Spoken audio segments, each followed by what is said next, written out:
Combine's over. Free agency is less than a week away. What does it all mean? Let's discuss.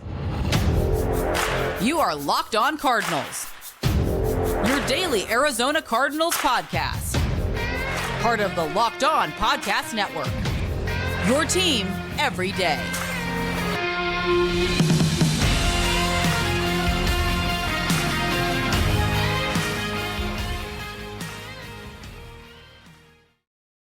Locked On Cardinals, Alex Clancy here. Follow me on Twitter at Clancy's Corner. Follow the podcast at Locked On AZ Cards. Thank you for making Locked On Cardinals your first listen, free wherever you get your podcast and on YouTube.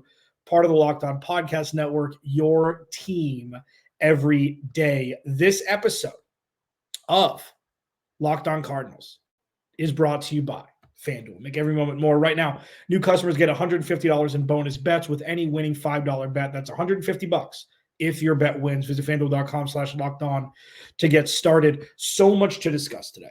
So much to talk about. So many things. So many stories. So many possibilities. So much new information. You know what that makes for? A hell of a good damn show. Combine is over. Marvin Harrison Jr. may as well have not been there. Roma Dunze balled out. Xavier Worthy balled out. A couple running backs balled out. Joe Alt is a big man. Olu Fashanu, Chop Robinson, who I discussed last time we talked, edge rusher out of Penn State, balled out. What does it all mean? And what does it all mean specifically surrounding Marvin Harrison Jr.? Because this is going to be, the most important conversation we have every time we talk about things until the draft is over. And this is a conversation that I like to have with you every day. First off, if this is your first listen, thank you. Thanks for making Locked On Cardinals part of your day. If you're an everydayer, love you. Thank you for, sharing a little part of your life with me and vice versa. I'm not thanking myself for that, just for the record. Anyways, it was a total squirrel moment. If there are 4 quarterbacks lingering around the top 4 picks, is it Marvin Harrison Jr. no matter what? I think that and I'm almost there. This has been a 2-month tease where I still haven't said it, that I officially think one choice at 4 is better than others.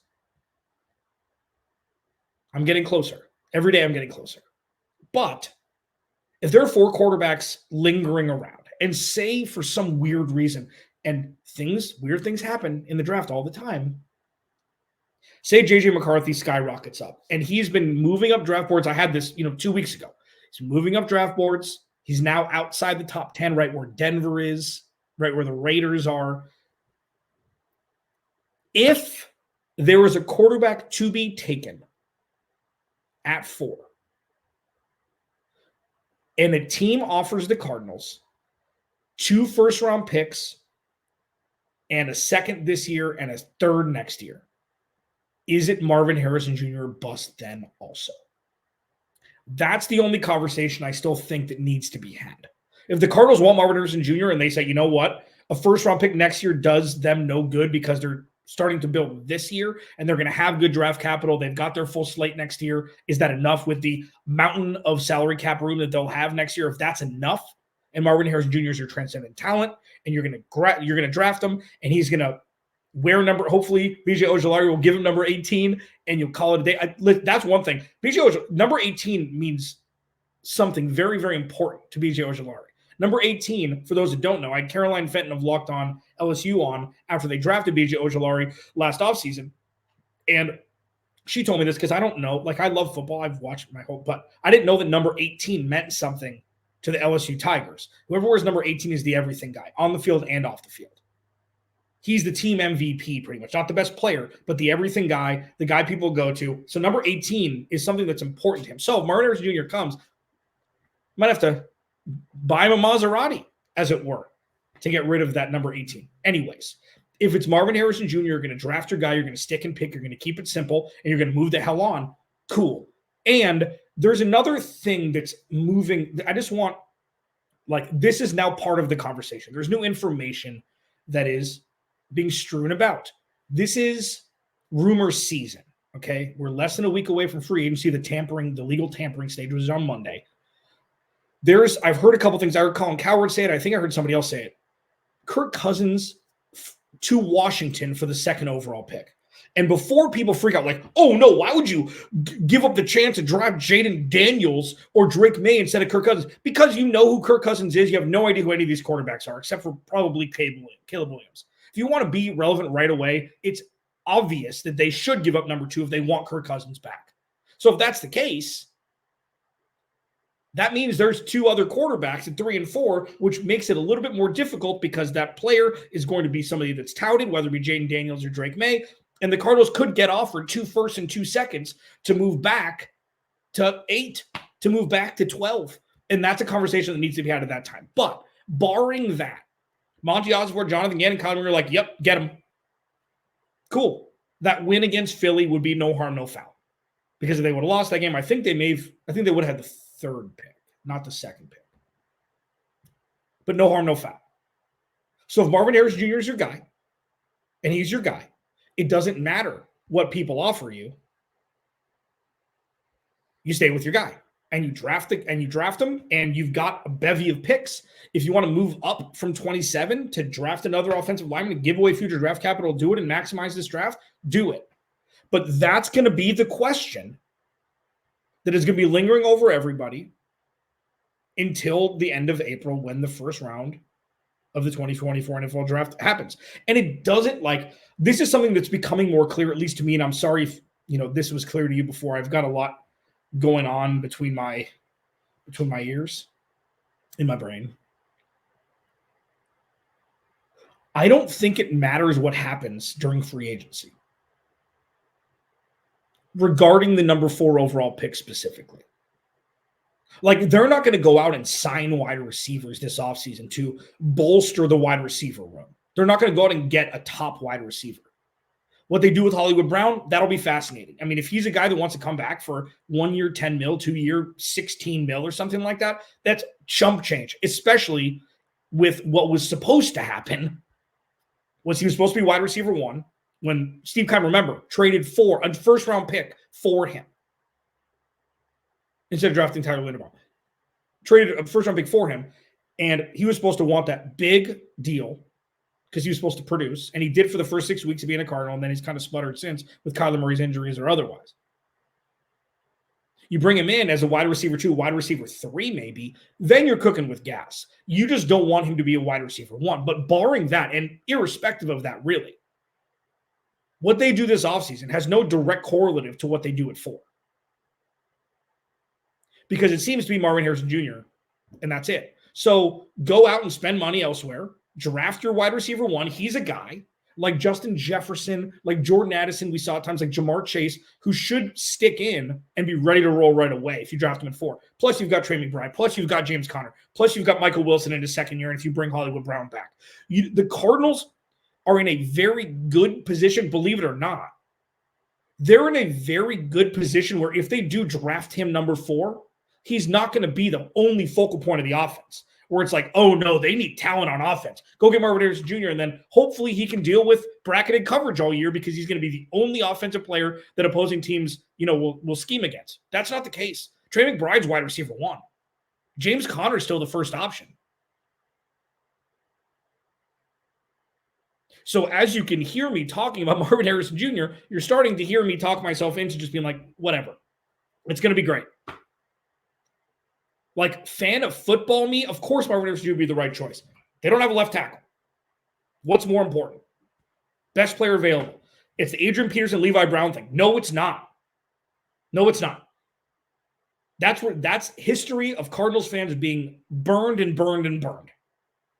That has zero relation to what's going to happen in the 2024 draft. Even though I know it's hard to kind of get out of that shell of, everything always happens poorly to the Cardinals, where the history has shown that it has, and that doesn't mean it's going to happen in 2024.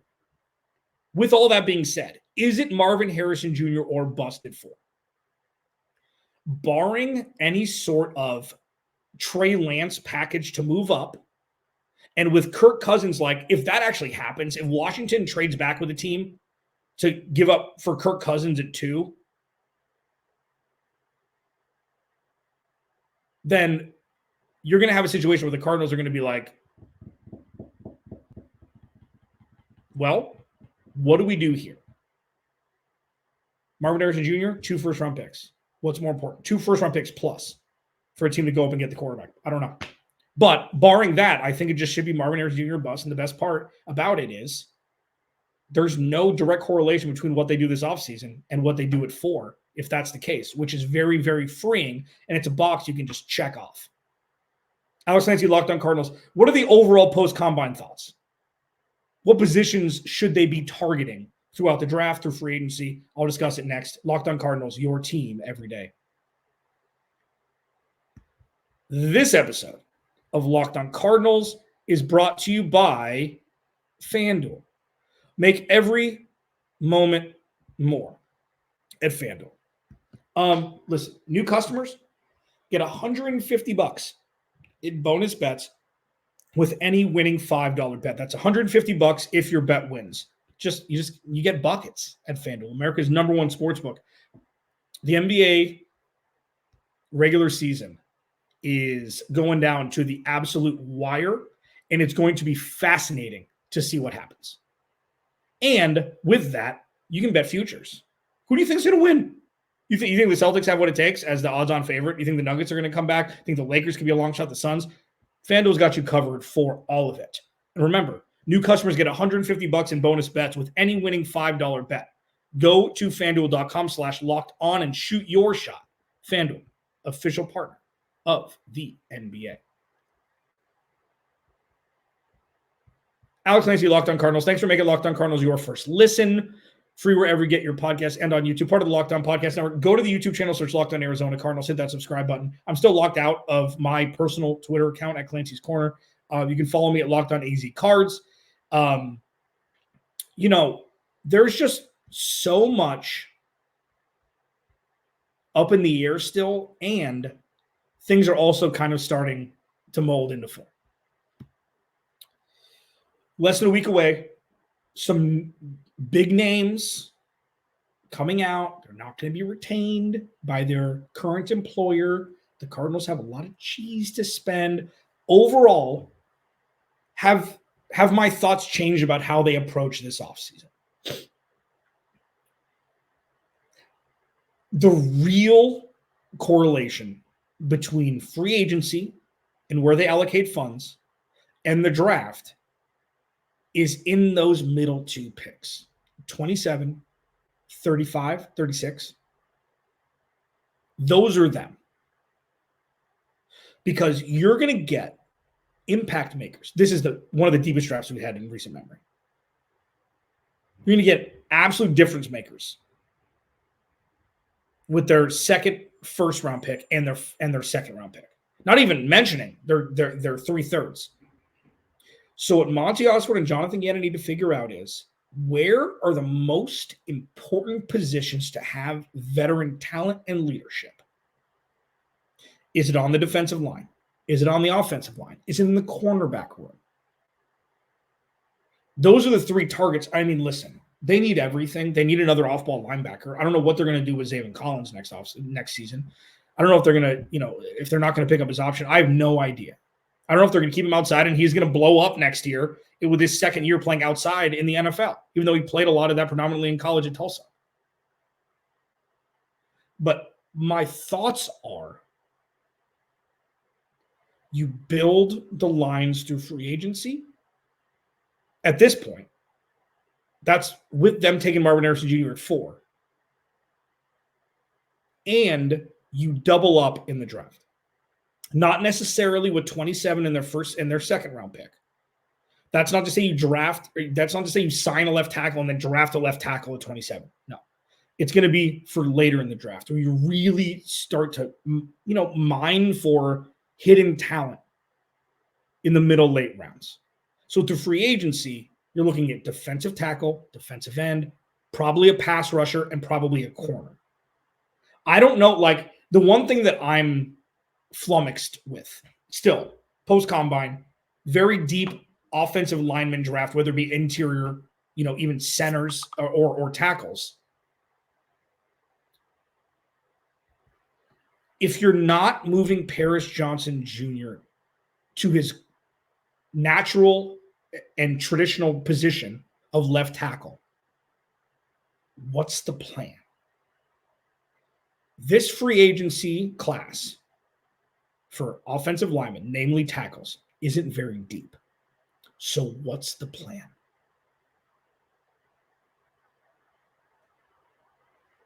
Unless there's a plan in place where you probably bring in, they need to bring in a veteran left guard. That's a post-combine thought, pre-combine thought. When I woke up this morning, thought they need to bring in a left guard that's a veteran, that's B-, doesn't matter. Like, you need a Jalti Froholt talent level left guard. Doesn't have to be world beating. It doesn't have to be Rodney Hudson for his first year here. It doesn't. Just give me a bump up from Justin Pugh. Give me a Will Hernandez level talent left guard. It doesn't have to be world beating. It doesn't have to be. Doesn't have to be super expensive. Doesn't have to be Zach Martin level. You bring in a guy who's serviceable, who makes Jalti Frohold's job easier, which in turn will also make the left tackle's job easier. But a transitive property of congruence, whoever that left tackle is. So if you bring in a veteran left tackle, if you bring in a veteran left guard to go with Jalti Froholt, Will Hernandez, and Paris Johnson Jr. on the right side, I can't find a different route other than them drafting a left tackle at 27. And then you have Kelvin Beachum as your swing tackle. That's the only thing I can think of what they would do if they kept Paris Johnson Jr. on the right side. I don't understand why that would be the case. There's more right guard talent than left guard talent in the late 20s. I don't understand, but, Monty's got a plan, and Monty you trust, whatever it may be. So overall, the direct correlative, what will be made more clear after the offseason, the free agency, is what they'll do at 27 and then their second round pick, because there will be a lot more boxes checked. And that's obvious because they're going to sign more players before they draft people. But who they sign this offseason has nothing to do with what they do at number 4. What they do at number 4 will either be Marvin Harrison Jr., or if they get offered 3 first-round picks from a team who's outbidding for a player that they want, if you get offered 3 first-round picks plus to move back 8 picks, it would be institutional failure not to do it.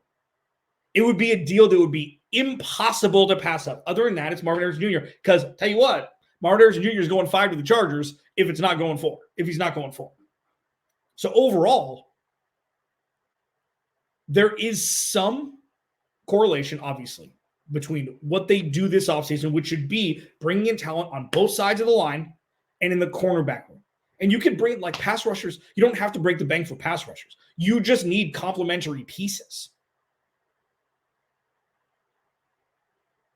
And then that will allow the rookies that they draft to be able to play meaningful snaps, but have that veteran leadership and, support necessary to grow as a young player without needing 3 years to do it.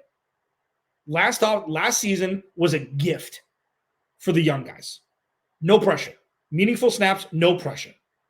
This year, this draft class will come in.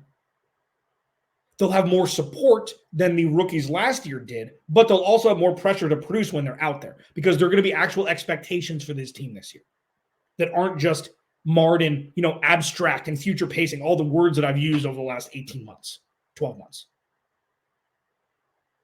So the post-combine thoughts, it's just becoming more and more clear that Marvin Harrison Jr. is going to be the guy. And it's like, obviously, come on.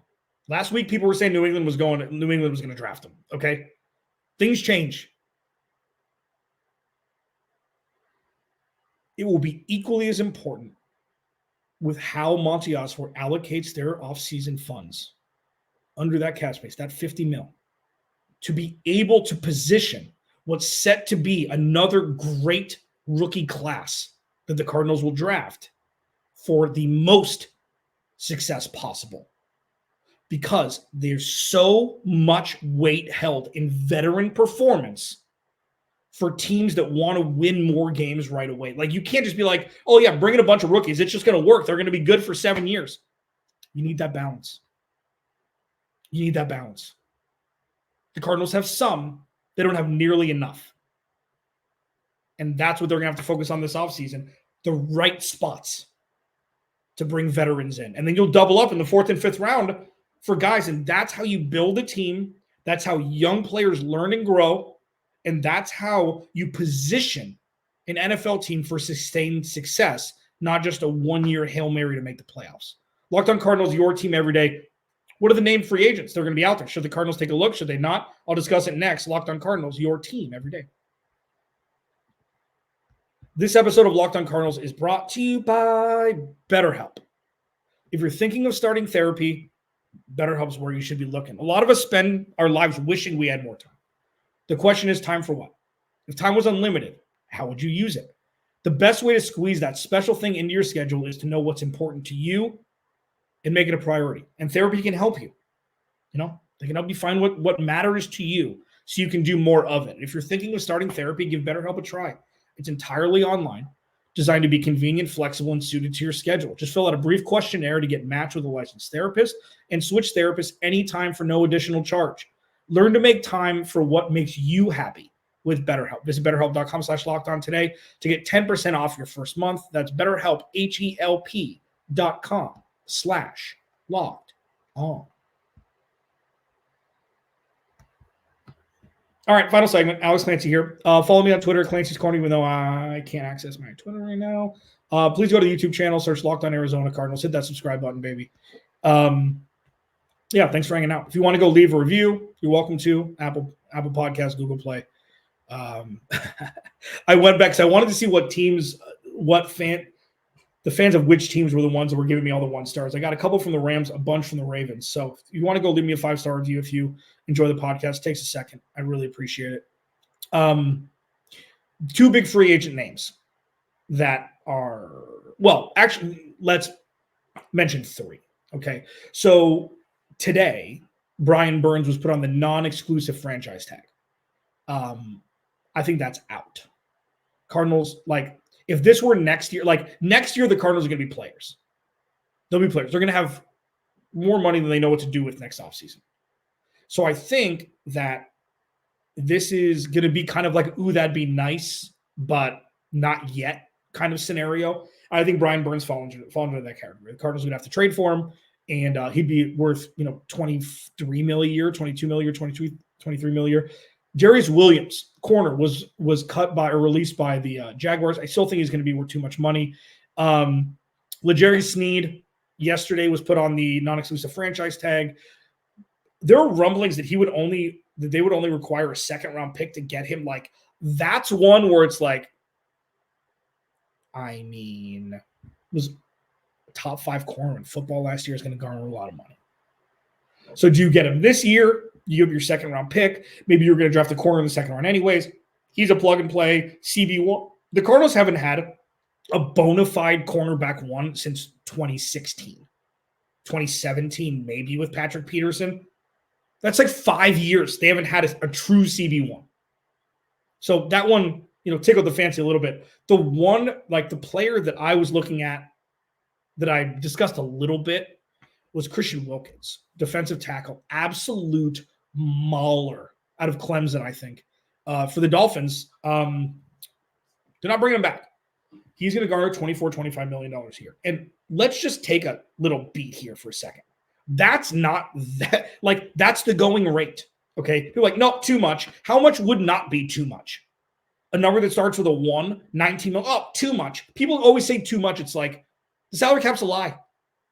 You can make things happen. And Christian Wilkins would be immediate game changer for the interior defensive line for the Cardinals, not only pushing the pocket for opposing teams, but also being a run stuffer. He, on top of that, is one of the most eccentric, eclectic, incredible personality players in the NFL. He's great. He reminds me a lot of DJ Humphries. Fantastic. He'd be great for the locker room.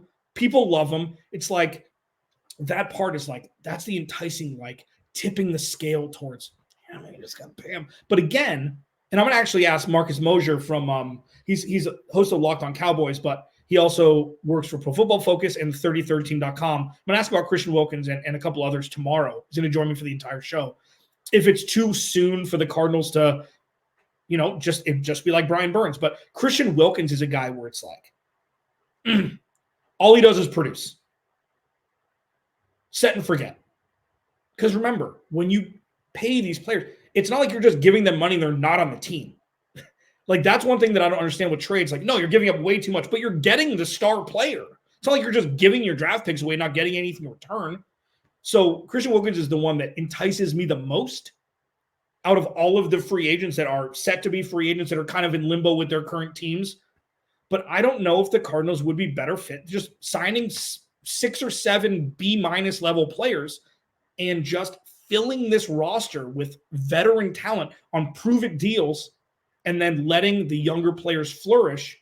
And, I'm torn with that. If they sign Christian Wilkins, I'd be over the moon.